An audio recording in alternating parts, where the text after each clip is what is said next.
बिस्मिल्लाहिर्रहमानिर्रहीम। आज आपके साथ शेयर करेंगे अंडा और वेजिटेबल वाला पराठा जो बग़ैर आटा गूँधे हुए हम बनाएंगे।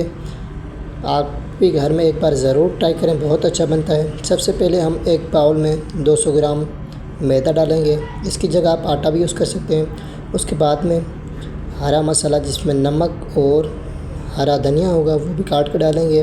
उसके बाद में वेजिटेबल होगा, गाजर हो गई, शिमला मिर्च और प्याज छोटी छोटी कट करके डालेंगे। उसके बाद में 2 अंडे डालेंगे।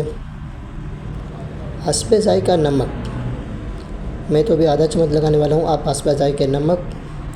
आधा चम्मच ज़ीरा डालेंगे, आधा चम्मच कुटा हुआ धनिया डालेंगे, आधा चम्मच लाल मिर्च डालेंगे। उसके बाद में जिस बाउल में मैंने मैदा लिया था 200 ग्राम, वही डेढ़ बाउल भर के मैं पानी का डालूँगा और अच्छी तरह से मिक्स करूँगा। आप भी इसको अच्छी तरह से मिक्स करना है क्योंकि ये एक लिक्विड बन जाए।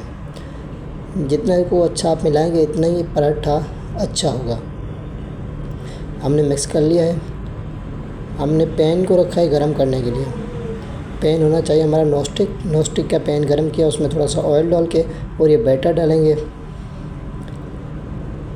उसके बाद में हम थोड़ा सा ऑयल ऊपर से डालेंगे क्योंकि पैन तो पहले भी हमारा नॉनस्टिक है तो इसमें पराठा चिपकेगा नहीं। इसको उलट पलट के पकाना है, हमें अच्छी तरह से पकाना है। देखें कि माशाल्लाह हमारे पराठे का जो कलर है बेहतरीन आ चुका है। एक बार आप भी ज़रूर घर में ट्राई करें और हमारे चैनल को सब्सक्राइब करें। कमेंट करके लाजमी बताएं आप किस कंट्री से देख रहे हैं। माशाल्लाह हमारा पराठा रेडी हो चुका है। मिलते हैं एक नेक्स्ट वीडियो में।